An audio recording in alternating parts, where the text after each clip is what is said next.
Hello students. आज हम moving coil galvanometer की बात करेंगे। देखिए मूविंग कॉइल गैल्वेनोमीटर क्या है।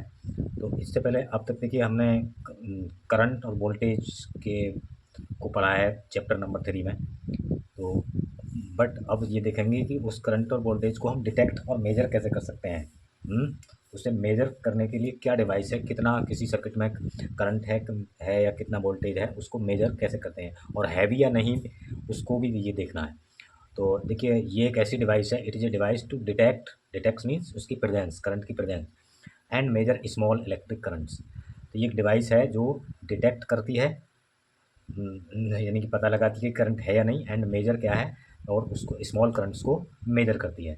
तो प्रिंसिपल क्या है इसका, इस डिवाइस का।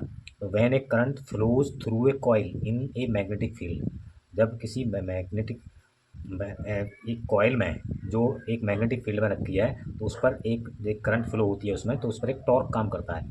और टॉर्क क्या है, that is tau is equal to NIAB sine theta. ये हमने इससे पहले पढ़ा था। और थीटा क्या है, एंगल बिटवीन एरिया वेक्टर, यानी कि area vector and magnetic field, इन दोनों के बीच का एंगल है। तो अब इसका कंस्ट्रक्शन देखेंगे तो देखिए इसमें इसमें आपको ये फिगर दिखाई दे रही होगी ये, ठीक है। तो अब जी ये फिगर दिखाई दे रही है, ये एक मूविंग कॉइल गैल्वेनोमीटर का डायग्राम है। तो इसमें क्या क्या पार्ट्स हैं इसमें देखिए। तो कंस्ट्रक्शन में moving coil galvanometer consists the following parts, इसके फॉलोइंग पार्ट्स होते हैं। तो कंस्ट्रक्शन में क्या है इसका, कंस्ट्रक्शन में रेक्टेंगुलर कॉइल होती है, अ, और ये आपकी कॉइल जो है बहुत सारे कॉपर वायर के टर्न से बनी हुई होती है, जो एक नॉन मेटलिक फ्रेम पर लिपटे हुए होते हैं। और जो कॉइल फ्री होती है about to fixed axis in uniform radial magnetic field. तो to produce radial radial magnetic field, radial magnetic field ही क्यों है, क्योंकि रेडियल मैग्नेटिक फील्ड, क्योंकि इसके कॉइल के हमेशा कॉइल के किसी भी पोजीशन में हो ये, उसके हमेशा क्या होता है, पैरेलल होता है उसके प्लेन के। तो थीटा 90 होता है। अब है soft iron core. Soft iron core क्या है, सॉफ्ट आयरन कोर, ये देखिए ये तो है कॉइल, और ये है आपकी सॉफ्ट आयरन कोर, ये है आपकी कॉइल, यहाँ है ये, और ये है कोर सॉफ्ट आयरन की। तो ये देखिए cylindrical soft iron core to make the field radial and क्या है, increase its strength. Soft iron core क्या है, सॉफ्ट आयरन क्या है, फेरोमैग्नेटिक सब्सटेंस है। फेरोमैग्नेटिक क्या है, मैग्नेटिक फील्ड को अट्रैक्ट करता है ज़्यादा से ज़्यादा मैग्नेटिक फील्ड को। तो ये मैग्नेटिक फील्ड की स्ट्रेंथ भी बढ़ाता है, जब ज़्यादा से ज़्यादा मैग्नेटिक फील्ड लाइन्स इससे पास होती हैं। और क्या है, मैग्नेटिक फील्ड को रेडियल भी बनाता है, to make the field radial and क्या है, इंक्रीज इट्स स्ट्रेंथ। तो इसलिए सॉफ्ट आयरन कोर का होता है। फॉस्फर ब्रॉन्ज स्ट्रिप्स, तो ये फॉस्फर ब्रॉन्ज स्ट्रिप्स होती हैं ऊपर और नीचे, सस्पेंड द कॉइल, जिनमें कॉइल लटकी रहती है, विच कंडक्ट्स द करंट, जिनमें करंट पास पास होती है, करंट कंडक्ट होती है, and has low torsional constant. Low torsional constant क्या है, टॉर्सनल मीन्स घुमाने वाला कांस्टेंट, जो टॉर्सनल कांस्टेंट को पढ़ेंगे उसकी वैल्यू लो होनी चाहिए, ठीक है। तो देखिए क्या हुआ, तो इसे अभी आगे बताएंगे। अब स्प्रिंग होती है, spring, hair spring, low end low end पर एक connected to a hair spring to provide a restoring torque. तो यहाँ पे एक ये हेयर स्प्रिंग है, यहाँ पे देखिए इसमें, यहाँ पे देखिए इसमें हेयर स्प्रिंग है ये, ठीक है। ये आपकी जो है हेयर स्प्रिंग है, और ये आपकी हेयर स्प्रिंग क्या है, ये जब ये घूमती है तो ये घूमने का क्या करती है, अपोज करती है इसे, उसी उसमें लाने का वो करती है। तो अब ये काय की बनी हुई इस हेयर स्प्रिंग क्यों है, क्योंकि ये क्या है, रेस्टोरिंग टॉर्क प्रोड्यूस करती है, ये रेस्टोरिंग टॉर्क प्रोड्यूस करती है ये, ठीक है। तो अब इसमें क्या है देखिए, फिर पॉइंटर होता है। पॉइंटर क्या है, it is attach to the strip, strip से अटैच होता है ये। और जैसे टू मेजर द डिफ्लेक्शन, जैसे ही कॉइल घूमती है तो ये उसके साथ साथ घूमता है, और ये स्केल पर इसका डिफ्लेक्शन हम पढ़ सकते हैं, ठीक है। तो it is attach to the strip to measure the deflection on the scale, ठीक है। तो ये यहाँ तक क्लियर होगा। अब इसका वर्किंग मेथड देखेंगे। तो when electric current flows, when electric current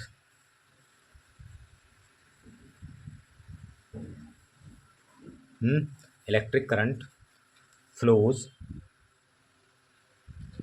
through the coil, through the coil, hmm, a a torque, A torque acts on it, A torque acts on it, on it, ठीक है। तो क्या होता है,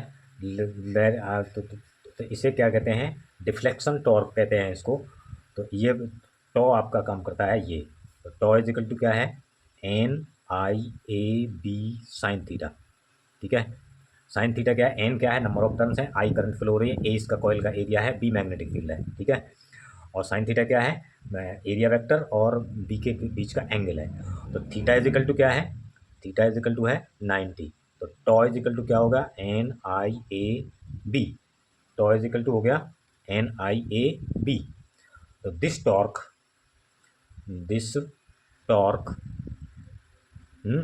क्या है, दिस टॉर्क क्या करता है, ये रोटेट दी कॉइल, ये इस कॉइल को घुमाता है। अब एक दूसरा टॉर्क होता है रेस्टोरिंग टॉर्क। तो रेस्टोरिंग टॉर्क क्या है, तो रेस्टोरिंग टॉर्क ये है आपका, restoring torque as the coil rotates, देखिए spring winds up, spring wind up होती है, तो as the coil rotates the spring क्या करती है, spring create a restoring torque,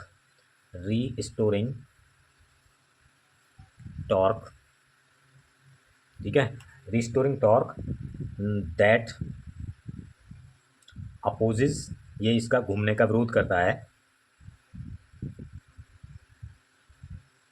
opposes the rotation, इसके घूमने का विरोध करता है, ठीक है। यहाँ तक बात क्लियर है।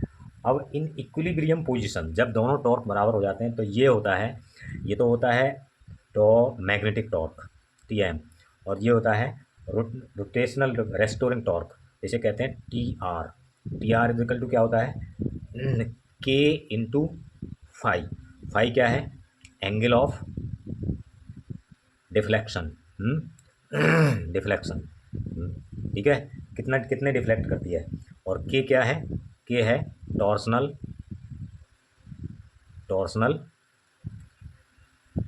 कांस्टेंट, ठीक है, टॉर्सनल कांस्टेंट है ये। अब इन इक्विलिब्रियम, जब ये दोनों बराबर हो जाए तो वो कुछ इन इक्विलिब्रियम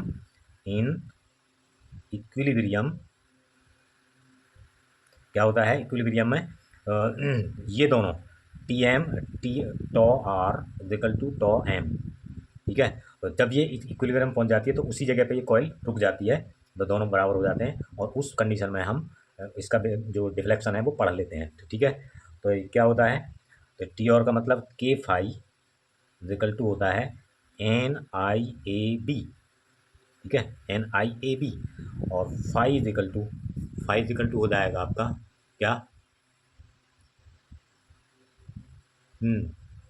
तो फाई इक्वल टू हो जाएगा, फाइव इक्वल टू हो जाएगा, देखो यहाँ N A B upon small K, ये स्मॉल के है, इसको ध्यान रखना, स्मॉल के है, और इंटू आई, ठीक है, स्मॉल के इंटू आई, और इसको हम मान सकते हैं क्या, तो इसका मतलब क्या हो गया, where N I A B, और फाइव इक्वल टू क्या है, N A B upon small K, इसकी जगह पे लिख सकते हैं, इसको मैं चलो इसे दोबारा लिख देता हूँ, फाई इज इक्वल टू क्या है, ये है के, या सी मान सकते हैं इसको, चलो के मान लो, कैपिटल के मान लो इसे, कैपिटल के इनटू आई, ठीक है, और फाई इज प्रोपोर्शनल टू आई, ठीक है। और वेयर के क्या है, के है गैल्वेनोमीटर कांस्टेंट, ये है के है आपका गैल्वेनोमीटर कांस्टेंट, ठीक है, ये गैल्वेनोमीटर कांस्टेंट है।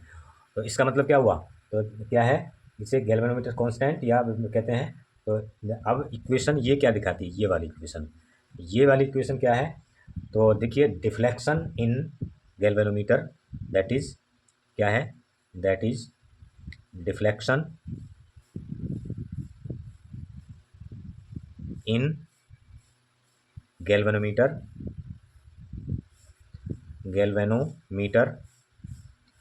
is proportional to is directly proportional to the current। ठीक है, उसमें बहने वाली करंट, तो जितनी ज़्यादा करंट होगी डिफ्लेक्शन उतना ही ज़्यादा होगा। और इसी उस पर ये क्या है, तो इसका मतलब क्या है, इट मीन्स क्या है, एम सी जी क्या है, डिटेक्ट्स दी करंट, यानी कि जितनी ज़्यादा करंट होगी उतना ही डिफ्लेक्शन ज़्यादा होगा। ठीक है, और जिस साइड में डिफ्लेक्शन होगा उसी साइड में करंट ज़्यादा होगा। तो ये है गैल्वेनोमीटर का पूरा वो। यहाँ तक क्लियर हो गया होगा, तो आप दोबारा देख सकते हैं इसे। और आगे इसके वैसे तो ये टॉपिक बहुत बड़ा है, लेकिन कई पार्ट में बनाना पड़ेगा ये। ठीक है, बहुत लंबी वीडियो हो जाएगी।